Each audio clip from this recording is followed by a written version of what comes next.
لله رب العالمين والصلاة والسلام على سيد الأنبياء وأشرف المرسلين وعلى آله الطيبين الطاهرين وأصحابه الراشدين المهديين وعلى آله وتابعين بإحسان إلى يوم الدين وأشهد أن لا إله إلا الله وحده لا شريك له وأشهد أن سيدنا ونبينا ومولانا محمدا عبده ورسوله أما بعد فأعوذ بالله من الشيطان الرجيم بسم الله الرحمن الرحيم يا أيها الذين آمنوا لا تلهكم أموالكم ولا أولادكم عن ذكر الله ومن يفعل ذلك فأولئك هم الخاسرون وأنفقوا مما رزقناكم من قبل أن يأتي أحدكم الموت فيقول ربي لولا أخرتني إلى أجل قريب فأصدق وأكن من الصالحين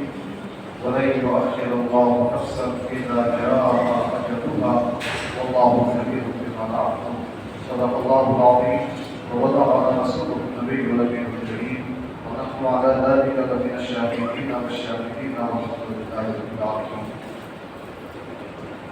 اے ایمان والو،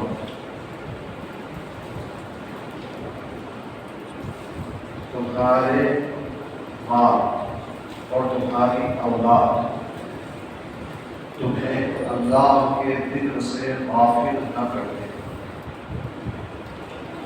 اور جو کوئی ایسا کرے گا وہی نقصان اٹھانے والے ہیں، اور تم ان مالوں میں سے، ان دولتوں میں سے جو ہم نے تم کو دیا خرچ کرتے ہو، اس سے پہلے کہ تم میں سے کسی کو موت آ جائے، موت کا وقت آ جائے، سکرات الموت ظاہر ہو جائے،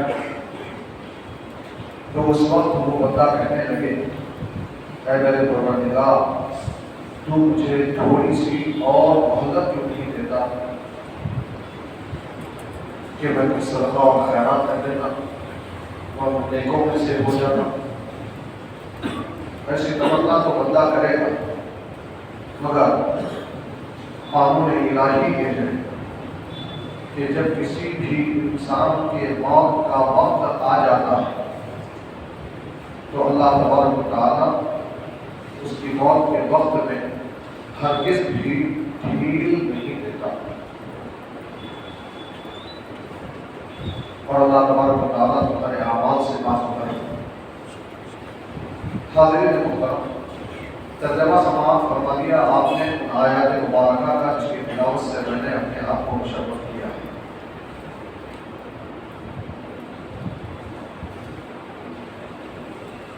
گزشتہ جمعہ آپ نے جو تقریر سنی تھی اس میں اصحاب المیمنہ اور اصحاب المشأمہ کا ذکر سنا تھا۔ اصحاب المیمنہ کا ایک معنی سیدھے ہاتھ والے، اصحاب المشأمہ کا معنی بائیں ہاتھ والے، جن کو قیامت کے میدان میں سیدھے ہاتھ میں نامہ اعمال دیا جائے گا، وہ اصحاب المیمنہ ہیں کہ اللہ تعالیٰ ہمارا شمار بھی انہی حضرات میں فرما دے، اور جن کو ان کا نامہ اعمال بائیں ہاتھ میں دیا جائے گا وہ اصحاب المشأمہ ہیں، اللہ ہمیں ان سے بچائے۔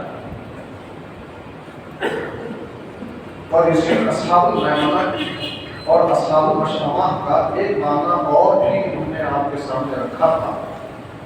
یہ میمنہ بنا ہے یمن سے، یمن کہتے ہیں برکت، اصحاب المیمنہ معنی برکت والے، اور اصحاب المشأمہ میں جو مشأمہ کا کلمہ ہے یہ شغل سے بنا ہے، اور شغل کا معنی ہے بے برکتی اور نحوست۔ تو اس اعتبار سے اصحاب المشأمہ کا معنی ہوا بے برکتی والے، نحوست والے۔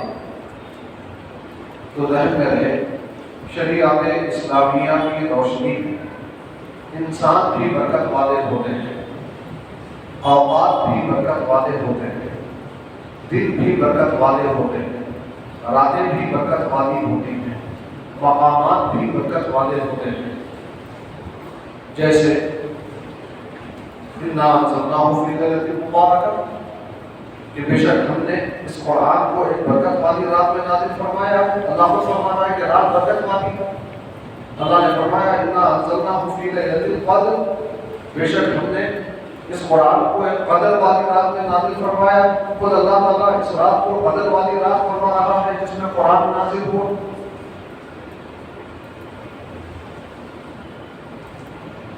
حضرت موسیٰ علیہ السلام جب وادی طویٰ میں آئے، اللہ تبارک و تعالیٰ نے سب سے پہلے جب خطاب آپ سے فرمایا تو آپ سے فرمایا فَاخْلَعْ نَعْلَيْكَ إِنَّكَ بِالْوَادِ الْمُقَدَّسِ اے موسیٰ اپنے نالے اتار کر آؤ، اپنے چپل اتار کر آؤ، اس لیے کہ تم ایک مقدس وادی میں ہو جس کا نام طویٰ. تو وادی بھی مقدس، برکت وادی. آپ حج کے موسم میں دیکھیں گے کعبۃ اللہ تو مقدس ہے ہی. کعبے کے اطراف میں جو مطاف ہے وہ تو مقدس ہے ہی. کعبے کے مطاف میں جو مقام ابراہیم ہے وہ تو مقدس اور برکت والا ہے ہی. صفا اور مروہ کی پہاڑیاں تو برکت والی اور مقدس ہیں ہی. آپ میدان مینا کو چلے جائیں، وہاں حاجیوں کو کھڑا کیا جا رہا ہے، وہ بھی مقدس. وہاں سے میدان عرفات کو آپ جاتے ہیں، میدان عرفات بھی مقدس. پھر وہاں سے آپ میدان مزدلفہ کو آتے ہیں، اب مزدلفہ کا میدان بھی مقدس. یہ مقدس تقدس جو ہے کو حاصل ہو رہا ہے، یہ بزرگوں کی نسبت سے حاصل ہو رہا ہے. برکت والی رات قرآن نے کہا تو اس رات کو جو برکت حاصل ہوئی ہے یہ قرآن کے نزول کے سبب اس رات کو برکت حاصل ہوئی. اور جب اللہ نے کعبے کو مقدس فرمایا، مقامات حج کو مقدس فرمایا، برکت والا فرمایا، تو ان سبوں کو بزرگوں کے قدموں سے نسبت حاصل ہونے کے سبب ان کو برکت والا اور مقدس فرما دیا.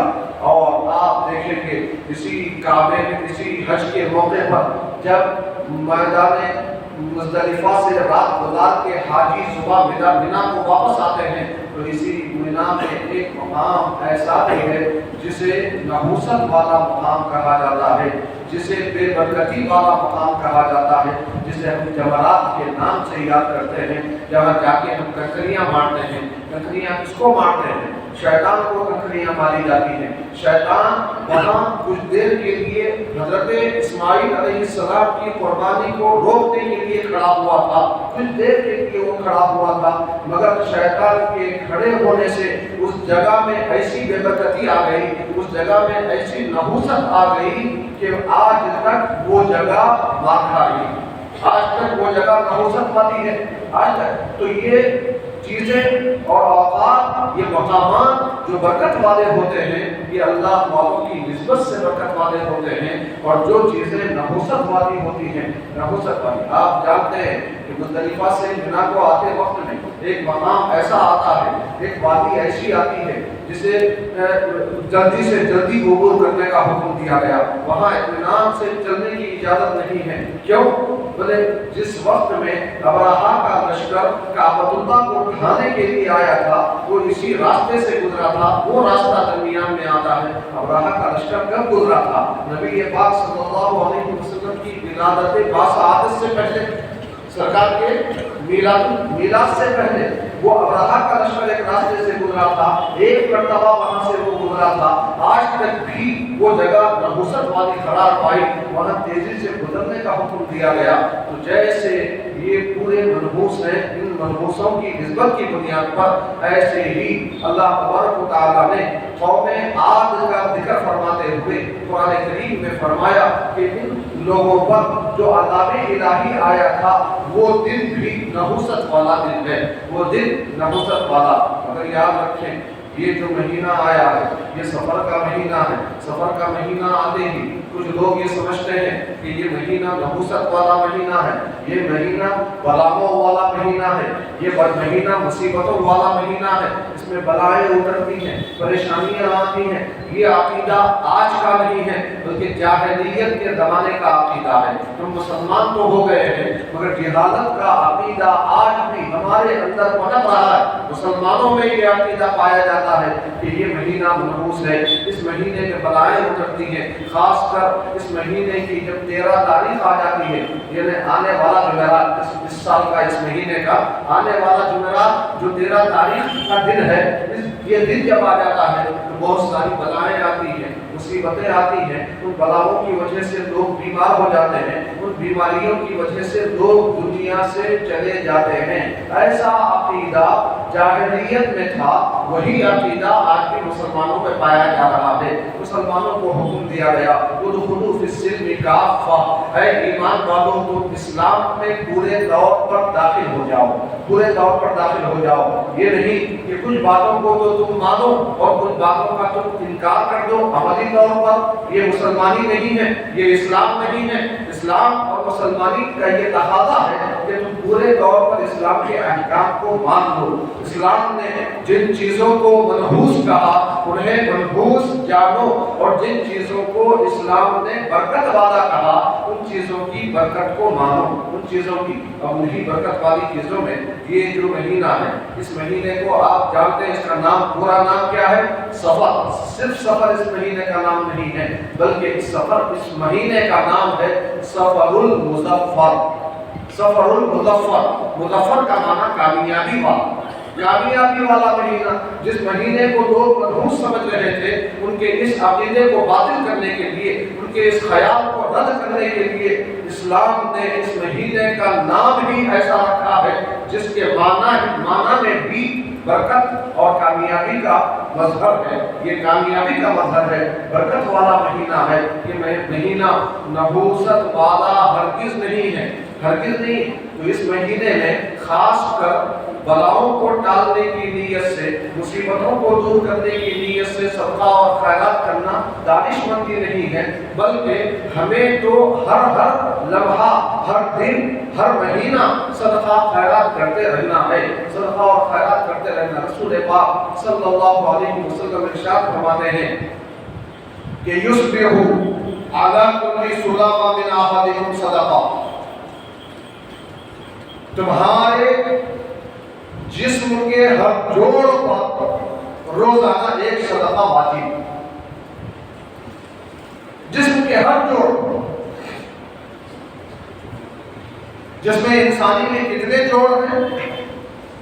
تو سرکار نے دوسری حدیث میں فرمایا 360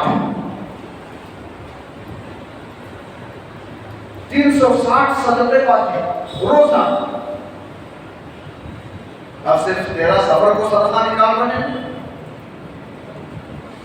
صرف سفر کا مہینہ آیا تو صدقے نکال رہے ہیں، خیرات کر رہے ہیں۔ شریعت یہ کہہ رہی ہے روزانہ 360 صدقے واجب۔ کیا ہے آسان 360 صدقے ادا کرنا؟ ایک صدقے میں 1 روپیہ بھی دیا جائے تو روزانہ 360 روپے سے صدقہ دینا آسان نہیں۔ جن کے پاس دولت ہے، دل ہے، وہ دے دیتے۔ غریب لوگ کیا کریں؟ جن کی آمدنی بھی 500-300 کے اندر، وہ 360 صدقے، 360 روپے خیرات کیسا کریں؟ صحابہ کرام نے ہمارے خالق صاحب پر کرم کرتے ہوئے بارگاہ رسالت میں معروضہ کیا، یا رسول اللہ ہم میں سے کون 360 صدقے ادا کر سکتا ہے؟ روزانہ 360 صدقے ادا کرنے کی صورت کیا ہوگی؟ سرکار نے آسان کر دی۔ سرکار نے فرمایا کل تسبیحۃ صدقہ، ایک مرتبہ سبحان اللہ بول دو، یہ بولنا بھی صدقہ۔ وَكُلُّ تَحْمِيدَةٍ صَدَقَةٌ، الحمدللہ کہنا بھی صدقہ۔ وَكُلُّ تَحْمِيدَةٍ صَدَقَةٌ، اور ایک مرتبہ لا الہ الا اللہ بولنا بھی صدقہ۔ وَكُلُّ تَكْبِيرَةٍ صَدَقَةٌ،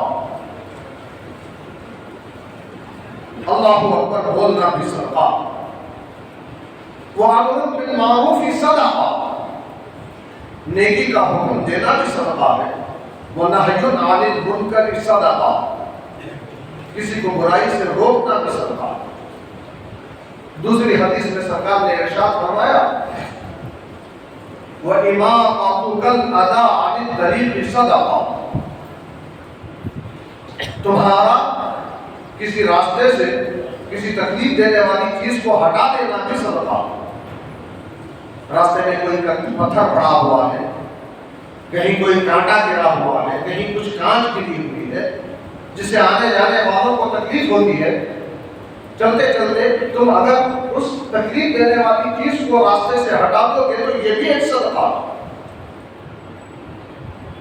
وَإِرْشَادُكَ الرَّجُلَ إِلَى الطَّرِيقِ صَدَقَةٌ، تمہارا کسی کو راستہ بتا دینا بھی صدقہ۔ کوئی کہیں جانا چاہتا ہے، تم سے راستہ پوچھ رہا ہے، پتہ پوچھ رہا ہے، تم پتہ بتا رہے ہو، اس میں تمہارا کچھ خرچ نہیں ہو رہا مگر یہ بھی ایک صدقہ۔ وَعِيَادَتُكَ الْمَرِيضِ صَدَقَةٌ، تمہارا کسی بیمار کی ملاج پرسی کرنا بھی صدقہ۔ بیمار حالت بیماری میں اپنے دوستوں سے کٹ جاتا، بستر کا ہو کے رہ جاتا، مایوسی اس پہ چھانے لگتی، ایسے میں تم اگر بحیثیت دوست اس کے پاس جاؤ گے، اس کی دلجوئی ہوگی،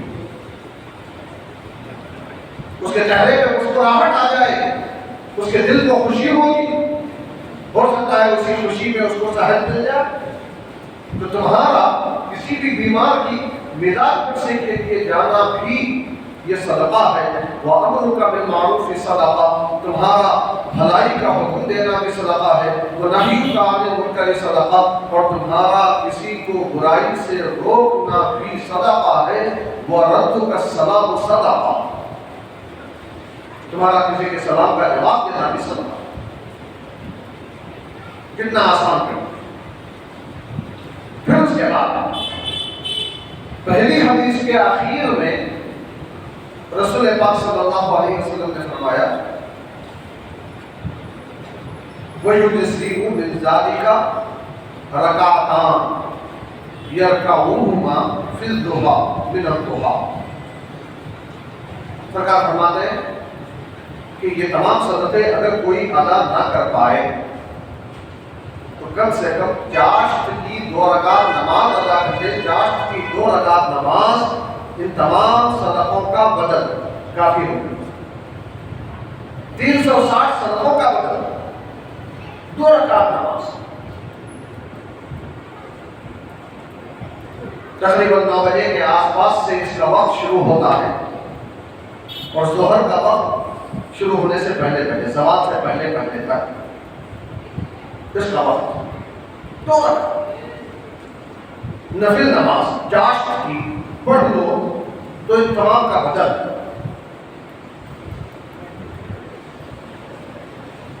اور پھر اس کے بعد امام ابن ماجہ رضی اللہ تعالیٰ عنہ کی روایت کرتا یہ حدیث حضرت جابر بن عبداللہ رضی اللہ تعالیٰ عنہ فرماتے ہیں خطبنا رسول اللہ صلی اللہ علیہ وسلم فقال یا ایھا الناس،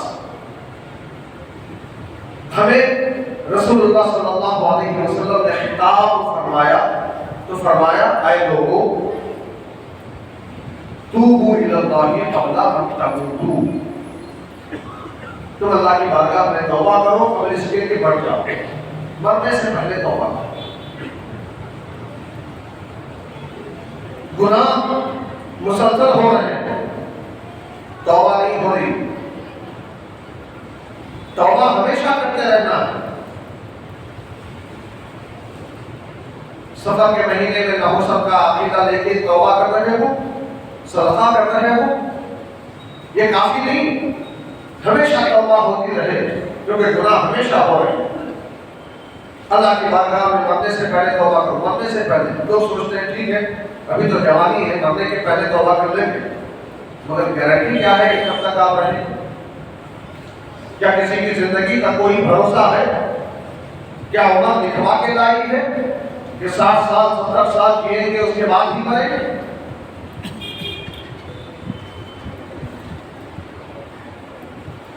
چھوٹی عمر میں بھی موت آ سکتی ہے۔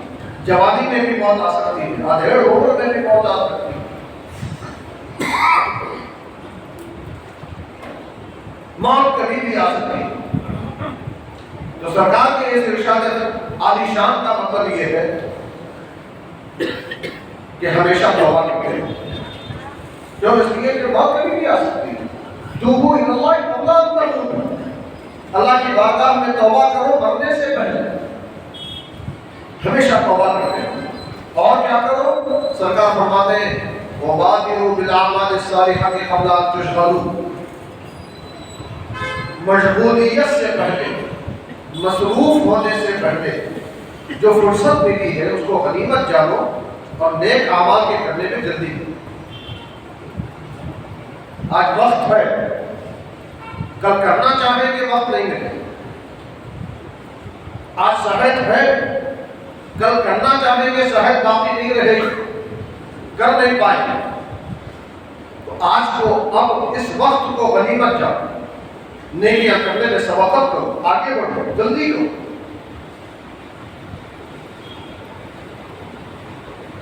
وَصِلُوا الَّذِي بَيْنَكُمْ وَبَيْنَ اللَّهِ بِكَثْرَةِ الذِّكْرِ تُرْحَمُونَ۔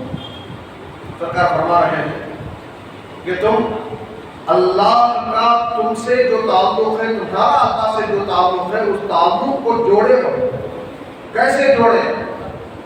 کثرت سے اس کا ذکر کرتے ہیں، چلتے پھرتے اس کی یاد کرتے ہیں، اس کی نعمتوں کو یاد کرتے رہو، اس کے انعامات کو یاد کرتے رہو، اس کے احسانات کو یاد کرتے رہو۔ اور کیسے اللہ کے تعلق کو اپنے سے مضبوطی سے جوڑے؟ فرمایا وَكَثْرَةِ الصَّدَقَةِ فِي السِّرِّ وَالْعَلَانِيَةِ، زیادہ سے زیادہ خیرات کر کے، صدقہ دے کر، پوشیدہ طور پر بھی، ظاہری طور پر، چھپا کر بھی، دکھا کر، چھپا کر زیادہ بہتر، مگر دکھا کر تو کہ دو تو وہ بھی خراب نہیں، وہ بھی بہتر، اس اعتبار سے کہ تم دکھا کے دے رہے ہو تو دوسرے دیکھنے والوں کو بھی توفیق ہو سکتی ہے کہ وہ دے رہے ہیں، ہمیں بھی دینا چاہیے۔ یہ قرآنی ارشادات کا خلاصہ میں آپ کے سامنے رکھا ہوں۔ یہاں اللہ تبارک و تعالیٰ فرما رہا ہے یا ایھا الذین آمنوا لا تلھکم اموالکم ولا اولادکم عن ذکر اللہ، اے لوگوں تمہارا مال تمہیں اللہ کے ذکر سے غافل نہ کر دے، تمہاری اولاد تمہیں اللہ کے ذکر سے غافل نہ کر دے۔ وَمَن یفعل ذَلِکَ فَأُولَٰئِکَ هُمُ الْخَاسِرُونَ، اور جو کوئی تم میں سے ایسا کرے گا، غفلت میں پڑا رہے گا، وہی نقصان اٹھانے والا۔ پھر فرمایا وَأَنفِقُوا مِمَّا رَزَقْنَاكُم مِّن قَبْلِ أَن یَأْتِیَ أَحَدَکُمُ الْمَوْتُ، اور تم میں سے کسی کو موت آنے سے پہلے اللہ کی راہ میں خرچ کرتے رہو۔ کیا خرچ کرو؟ مما رزقناکم، ان دولتوں میں سے جو ہم نے تم کو دی ہیں۔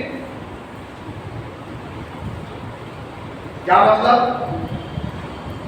اللہ کے اس فرمان عالی شان کا مفسرین کرام یہ مطلب بیان کرتے ہیں کہ تمہارے پاس جو کچھ ہے تمہارا نہیں، اللہ کا دیا ہوا، اللہ کا دیا ہوا۔ جب اللہ کا دیا ہوا ہے، اللہ فرمانا میرے دیے ہوئے میں سے میری راہ میں خرچ کرو۔ تمہارا اپنا میں دے رہا ہوں، میرا ہی، تم مالک نہیں ہو، تم نائب ہو، تم وکیل ہو، تم کفیل ہو، تم کو ذمہ دار بنایا گیا ہے۔ حقیقت میں مالک میں ہوں، دیا ہوا میرا، میری ہی راہ میں تم کو دینا ہے۔ اور کب دینا ہے؟ موت آنے سے پہلے۔ موت کی نشانیاں ظاہر ہو جائیں گی، تم دینا چاہو گے، تمنا کرو گے، بولو گے یہ میرا اتنا مال مسجد کے لیے، اتنا مال مدرسے کے لیے، اتنا مال پوترے کے لیے، اتنا نواسی کے لیے، کچھ نہیں چلے گا۔ موت کو یقینی آنکھوں سے دیکھ لینے کے بعد تم اپنے مال میں سے کسی کو کچھ دے نہیں سکو گے، اس لیے کہ اب وہ تمہارا نہیں رہا، وہ تو وارثوں کا ہو جائے گا۔ تو اس کے مالک تمہارے بیٹے بیٹیاں ہو جائیں، تمہارے بعد رہ جانے والے ورثہ اس کے مالک ہو جائیں، تم کو اختیار نہیں رہا۔ تم تمنا کرو گے موت کی نشانیاں دیکھنے کے وقت میں، اللہ فرما رہا ہے کہ تم کہو گے اے اللہ مجھے تھوڑی سی مہلت دے دے کہ میں کچھ صدقہ خیرات کر لیتا ہوں، کچھ نیکیاں کر لیتا ہوں، میں بھی نیک لوگوں میں سے ہو جاتا ہوں، میں بھی نیک لوگوں میں سے ہو جاتا ہوں۔ اللہ فرمائے گا، اللہ فرما رہا ہے قرآن پاک میں کہ جب کسی کی موت کا وقت آ جاتا ہے تو ایک لمحہ نہ آگے ہوتا ہے نہ پیچھے، جو وقت مقرر ہے کہیں موت آتی، اللہ تمہارے اعمال سے باخبر ہے، تم خرچ کرتے رہو، دیتے رہو، صدقہ خیرات کرتے رہو۔ ابھی میں نے ابن ماجہ کی حدیث پیش کی، اس میں سرکار فرما رہے ہیں کہ تم اپنے تعلق کو اللہ سے مضبوطی سے جوڑو۔ جوڑنے کا طریقہ ایک ہے ذکر الہی، دوسرا طریقہ ہے صدقہ اور خیرات کرتے رہنا، دیتے دلاتے رہنا۔ جب دیتے دلاتے رہو گے تو فائدہ کیا ہوگا؟ سرکار فرما رہے ہیں ترزقو، تم کو بھی رزق دیا جاتا ہے، تم دیتے رہو تم کو دیا جاتا ہے۔ عربی کا ایک مقولہ مشہور ہے، انفق ما فی الجیب یاتی کا ما فی الغیب، تم اپنے جیب میں جو ہے خرچ کرتے رہو، جو غیب میں ہے تمہارے پاس آتا ہے۔ قانون فطرت ہے کہ جو چیز خرچ ہوتی ہے وہ بڑھتی ہے، جو جمع کے رکھی جاتی ہے وہ ختم ہو جاتی ہے، بیکار ہو جاتی ہے، مختلف انداز میں نقصان ہو جاتا ہے۔ مگر جب تم خرچ کرتے رہو گے بڑھتا ہے، اضافہ ہوتا ہے۔ تو سرکار فرما رہے تم صدقہ کرتے رہو، ترزقو، تم کو رزق دیا جاتا رہے گا، وہ تنصرو، مصیبتوں میں تمہاری مدد کی جاتی رہے گی، وہ تجبرو، اور تمہارے اعمال میں کبھی کوئی کمی ہو جائے، کوتاہی ہو جائے تو اس کا نقصان تمہارے صدقے کی وجہ سے پورا کیا جاتا ہے۔ اب آخری بات کی طرف آپ کے ذہن کو متوجہ کر کے اپنے گفتگو کو سمیٹنے کی کوشش کرو۔ اللہ فرما رہا ہے وَيَسْأَلُونَكَ مَاذَا يُنْفِقُونَ، اے حبیب یہ لوگ آپ سے پوچھتے ہیں کہ کیا خرچ کریں، تم خرچ کریں تو کیا کریں؟ تو اللہ نے فرمایا قُلْ مَا أَنفَقْتُم مِّن خَيْرٍ، اے نبی فرما دیجیے کہ جو کچھ تم خرچ کرو گے، مال جو مال میں تم خرچ کرو گے، فَلِلْوَالِدَيْنِ، سب سے پہلا حق ماں باپ کا، وَالْأَقْرَبِينَ، دوسرا حق قریبی رشتہ داروں کا، وَالْيَتَامَىٰ، تیسرا حق یتیموں کا، وَالْمَسَاکِینَ، چوتھا حق مسکینوں کا۔ پوچھتے ہیں کیا خرچ کریں، اللہ نے کیا خرچ کریں نہیں بتایا، بتایا کس پہ خرچ کریں۔ جو لوگ کوتاہی کرتے ہیں تو انہی معاملات میں کوتاہی کرتے ہیں، دوسرے لوگوں کو دیتے ہیں، ماں باپ کو نظر انداز کر دیتے ہیں، قریبی رشتہ داروں کو، بھائی بہنوں کو نظر انداز کر دیتے ہیں، چچا ماموں کو نظر انداز کر دیتے ہیں، خالہ پھوپھی کو نظر انداز کر دیتے ہیں، قریبی رشتہ، اپنی بیوی اپنے بچوں کو نظر انداز کر دیتے ہیں، باہر خیرات کرتے ہیں، پہلے گھر میں چلا دیتا۔